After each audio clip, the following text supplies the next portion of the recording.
निशो अल्फाज नहीं काफी, जिगर का खून भी कुछ चाहिए असल के लिए। अंदाज़े बयान, अंदाज़े बयान, अंदाज़े बयान।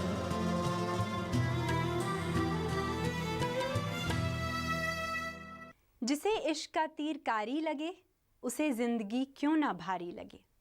नाजरीन आदाब, आपने बिल्कुल ठीक पहचाना, ये शेर वली दक्नी का ही है, जिन्हें वली गुजराती के तौर पर भी जाना जाता है। नाजरीन, वली को एक ज़माने तक उर्दू शायरी का बाबा आदम कहा गया है। ये बात तारीख़ी नुक्ताए नज़र से तो दुरुस्त नहीं कि उनको उर्दू का पहला शायर माना जाए, मगर इस नुक्ता नज़र से ये ख्याल सही है कि वो दक्कन के सबसे बड़े शायर थे और उन्हीं के चरागे फ़न से शुमाली हिंद में उर्दू शायरी की शमा रोशन हुई। वली का नाम वली मोहम्मद था। इल्म दानिश हासिल करने का शौक़ उन्हें अपने मौलिद अहमदाबाद से निकालकर औरंगाबाद, सूरत और दिल्ली ले गया, जहां उन्होंने आलिमों, सूफियों और शायरों से मिलकर अपनी प्यास बुझाने की कोशिश की। उन्हें तसव्वुफ से क़ल्बी लगाव था। इसका अंदाज़ा उनकी शायरी से लगाया जा सकता है। तसव्वुफ ने उन्हें हुस्न परस्त बना दिया था और सैरो सियाहत ने मसाइले हयात की वाक़फ़ियत बहम पहुंचाई थी। जब वो दिल्ली गए तो वहाँ के मशहूर सूफ़ी और शायर सादुल्लाह गुलशन से मिले, जो इससे पहले भी उनके मुर्शिद की हैसियत रखते थे। वली की वफ़ात सन 1707 में अहमदाबाद में हुई। वली दक्नी जब शुमाल में आए तो उनसे शुमाल और वली दोनों को फ़ायदा हुआ। वली को शुमाल की ज़बान का इल्म हुआ तो शुमाल के शोरा को गज़ल को बेहतर बरतने की जानकारी मिली। वली के पास गज़ल का आहंग था और उसकी ज़बान भी। पेशे खिदमत है उनके ख़ास रंगो आहंग में डूबी हुई ये गज़ल।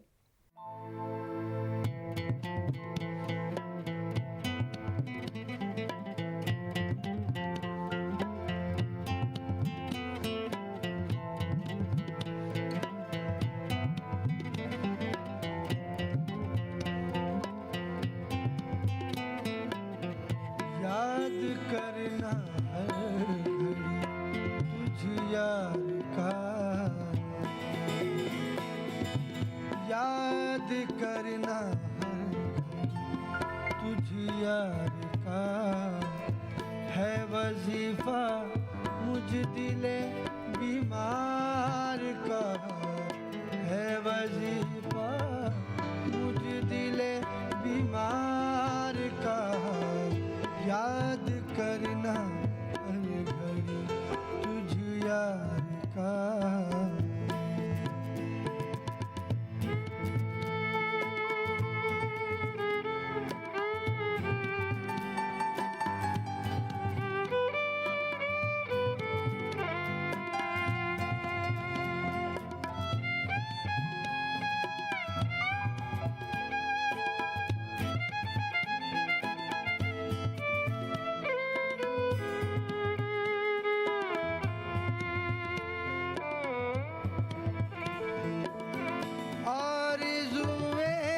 चश्माए कौसर नहीं,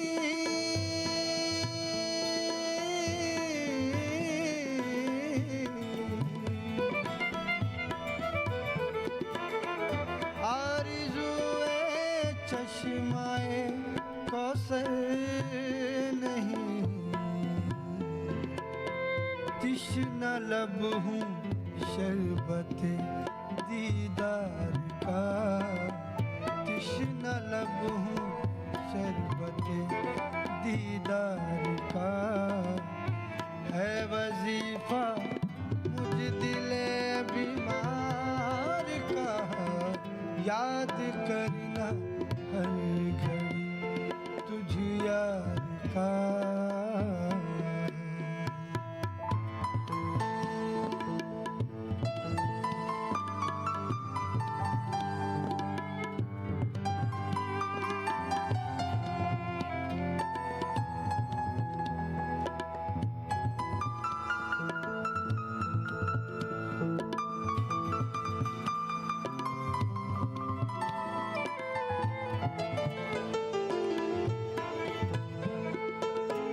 मसनदे गुल मंजिले शबनम हुई,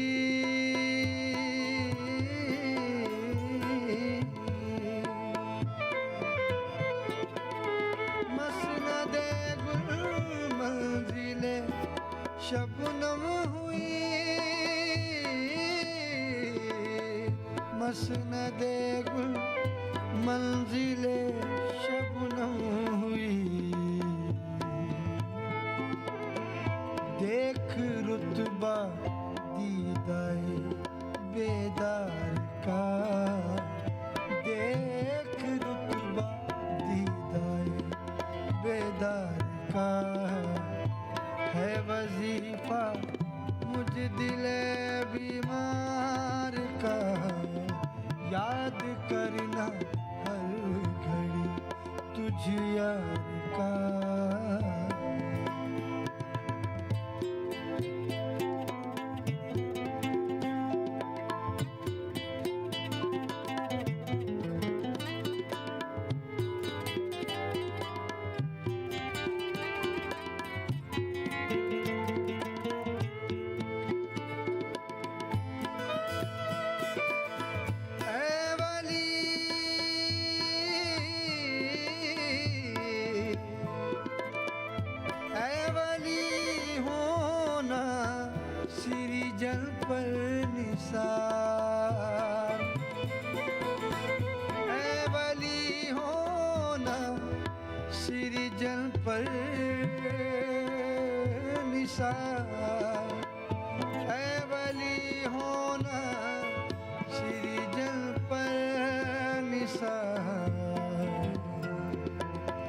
मुद्दा है चश्मे गौहर बार का, मुद्दा है चश्मे गौहर बार का, है वजीफा मुझ दिले बीमार का, याद करना तुझ यार का, याद करना तुझ यार का, याद करना हर घड़ी तुझ यार का।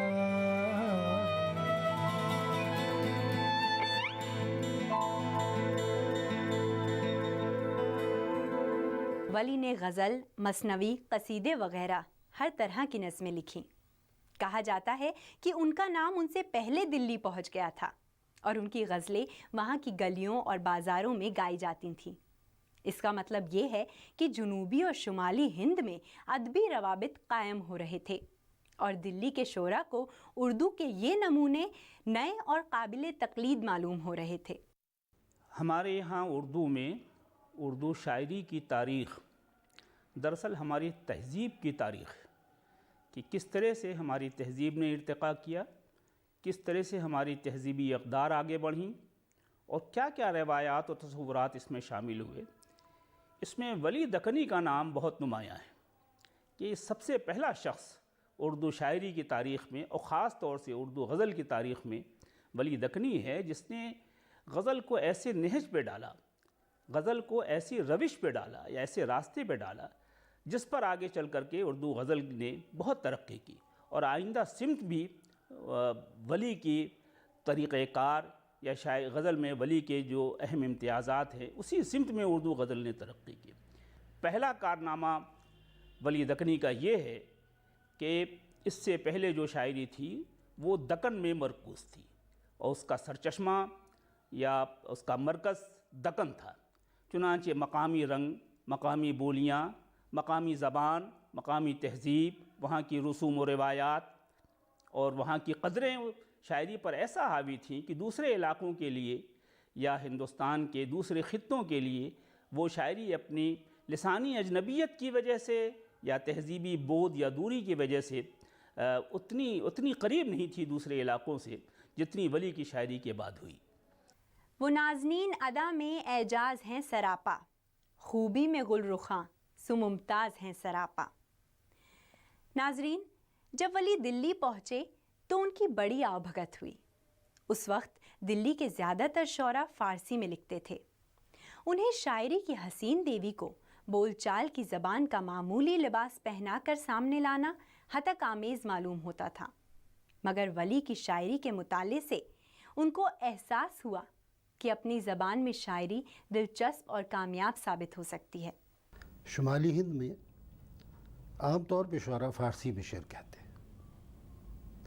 उर्दू को रेख्ता कहा जाता है और ये समझा जाता है कि शायद शायरी में जिस तरह के ख़यालात का इज़हार किया जाता है ये ज़ुबान उसकी मुतहम्मिल नहीं हो सकेगी। लेकिन 1700 में जब दिल्ली में वली दक्कनी का वरूद होता है तो वो दक्कन से दिल्ली आते हैं और अपनी उर्दू की गज़लें यहाँ की महफ़िलों में पढ़ते हैं, तो अंदाज़ा होता है कि इस तरह की शायरी भी की जा सकती है, ऐसी गज़ल भी कही जा सकती है। चनाचे एक बड़ी तब्दीली आती है और उर्दू शायरी की तरफ बतौर ख़ास उर्दू गज़ल की तरफ लोग रुजू करते हैं। वली ने अपनी गज़लों में ज़्यादातर मोहब्बत के जज्बात का बयान मुख्तलिफ सूरतों से किया है। ये जज्बाए मोहब्बत वुसअत अख्तियार करके मसलक तसव्वुफ़ का इश्क बन गया। गज़लों की एक बड़ी खुसूसियत ये बताई जाती है कि उनमें आम क़ल्बी जज्बात को आपबीती की शक्ल में पेश किया जा सकता है। तसव्वुफ़ भी बातनियत और दाखिलियत का इजहार करता है, इसलिए वली की गज़ल पुरअसर होने के साथ साथ एक सच्चे आशिक के हकीकी ख़यालात पेश करती है, जैसे कि ये गज़ल।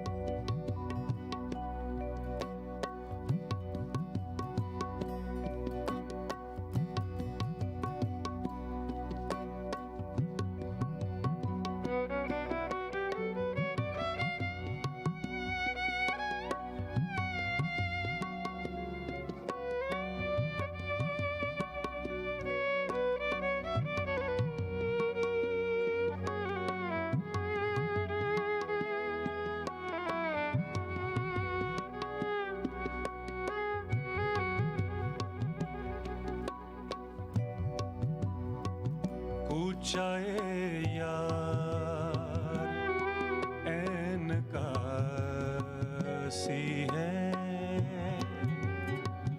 पूछाए यार ऐन कासी है,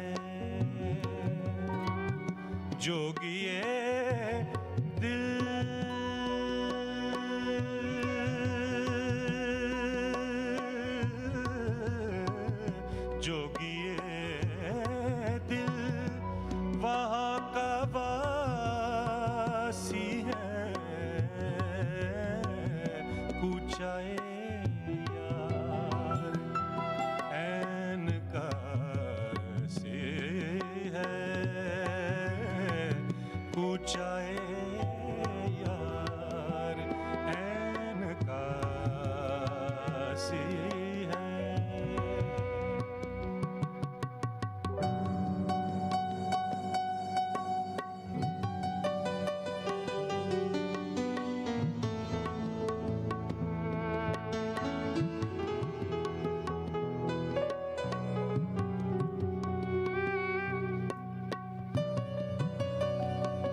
जुल्फ तेरी है मौज जमुना से,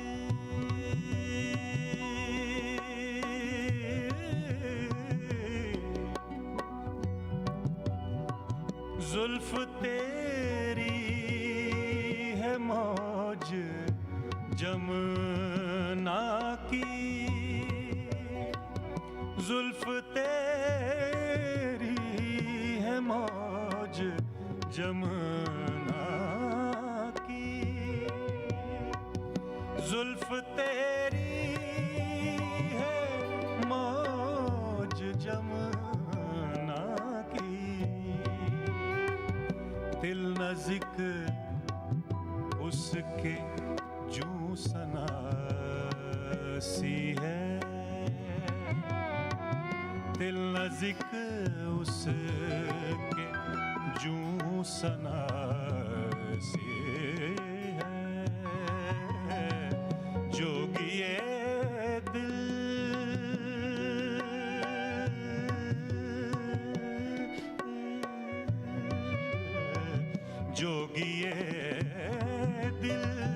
वहाँ का वासी है,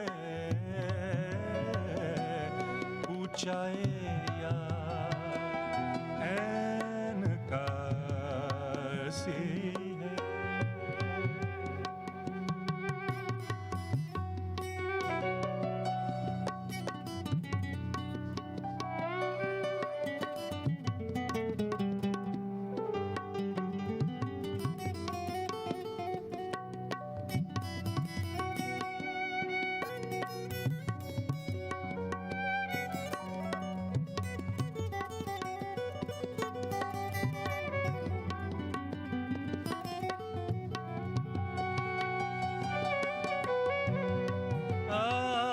ये सियाह जुल्फ तुझे जखंदा पर,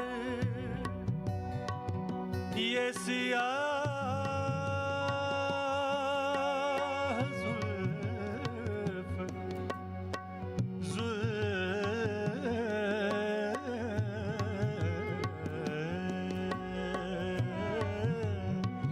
ये सियाह जुल्फ तुझे जखंदा पर,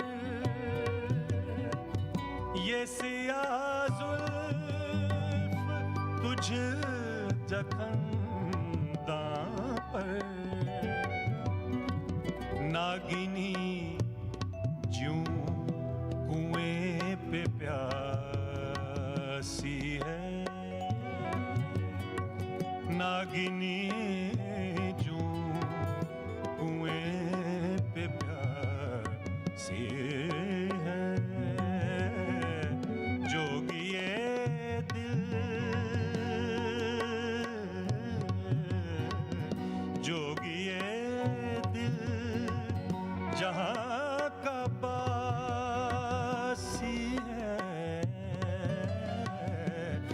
पूछाए यार ऐन का सी है, पूछाए यार ऐन का सी है।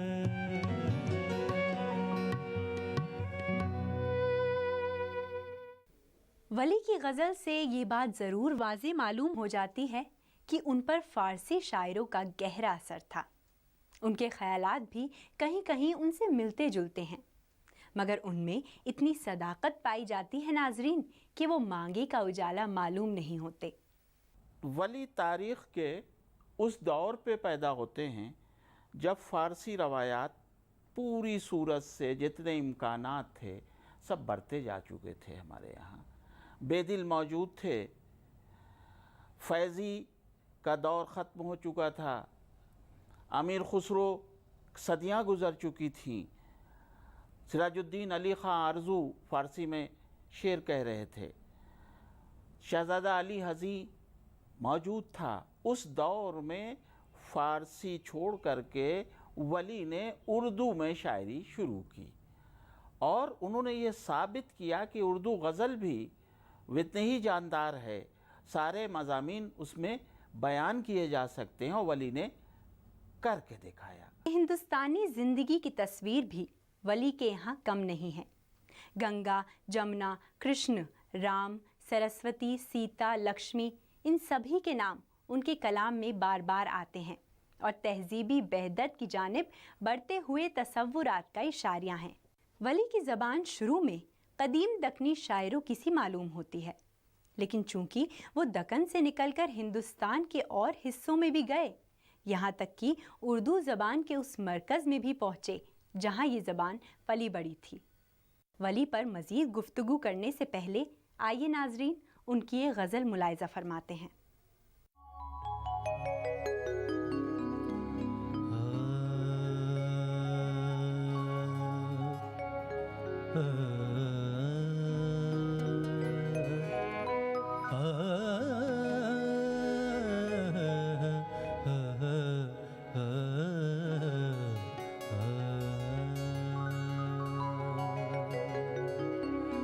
जिसे इश्क का तीर कारी लगे,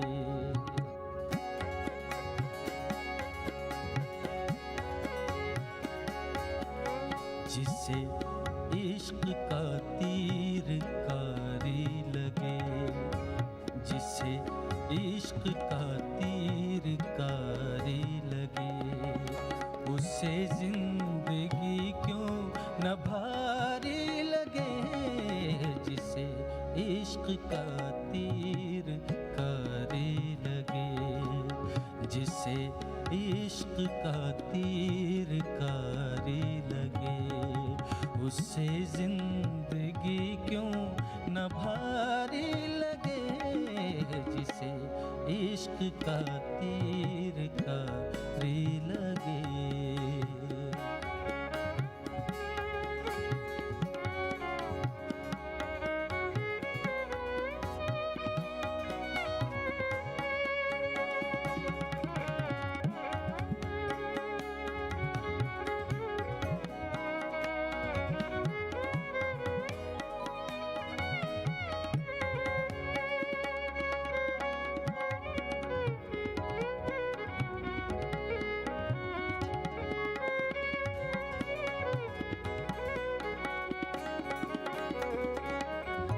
न होवे उसे जग में हरगिज़ करार,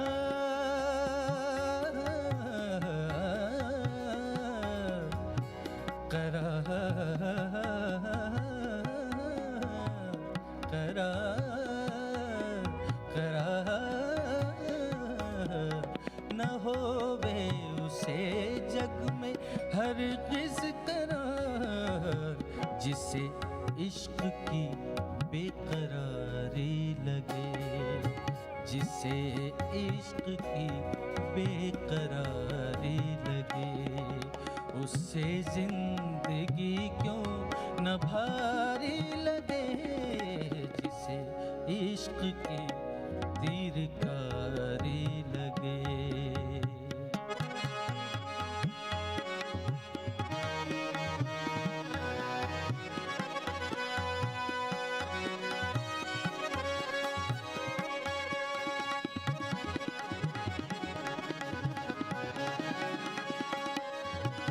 हर एक वक्त मुझ आशिके पाक को, हर एक वक्त मुझ आशिके पाक को, प्यारे तेरी बात प्यारी लगे, प्यारे तेरी बात प्यारी लगे, उससे जिंदगी क्यों न भारी लगे, जिसे इश्क का तीर कारी लगे।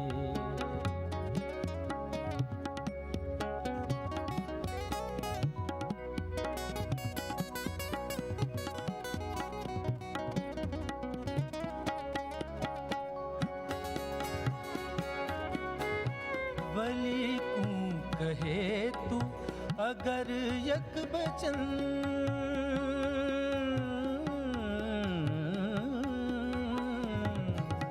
वली को कहे तू अगर यक बचन, रकीबा के दिल में कटारी लगे, रकीबा के दिल में कटारी लगे, उससे जिंदगी क्यों न भारी लगे, जिसे इश्क का तीर कारी लगे, जिसे इश्क का तीर कारी लगे, जिसे इश्क का तीर कारी लगे।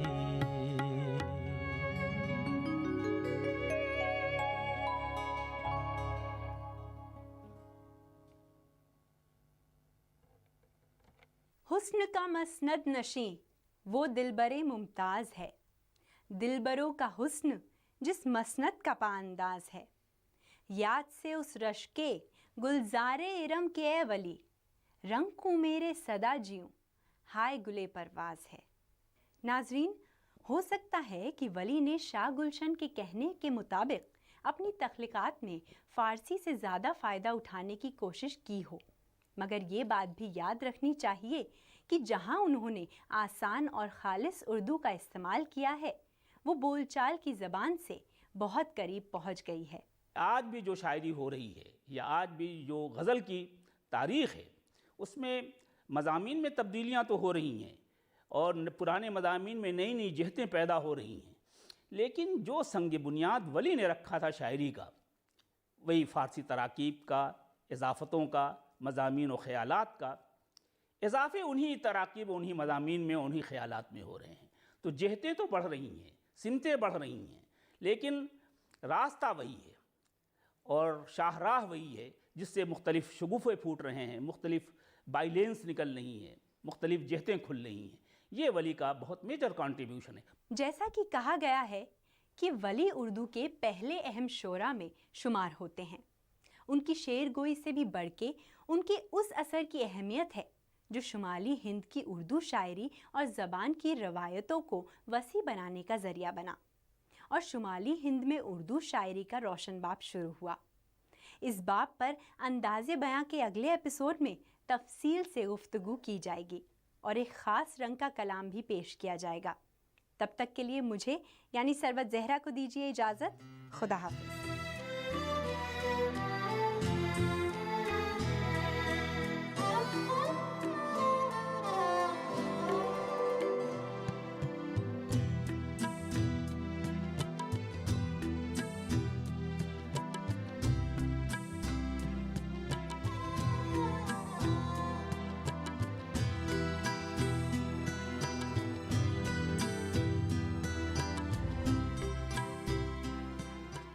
अंतरा सिंह से पंगा लिया था ना उसने। जो झूठे इल्जाम, झूठा केस तुमने मेरे भाई के खिलाफ किया है उसे वापस ले लो। तुम मेरे साथ कोई खेल तो नहीं खेल रही डॉक्टर ज्योति? खेल खेलना आपका शौक है।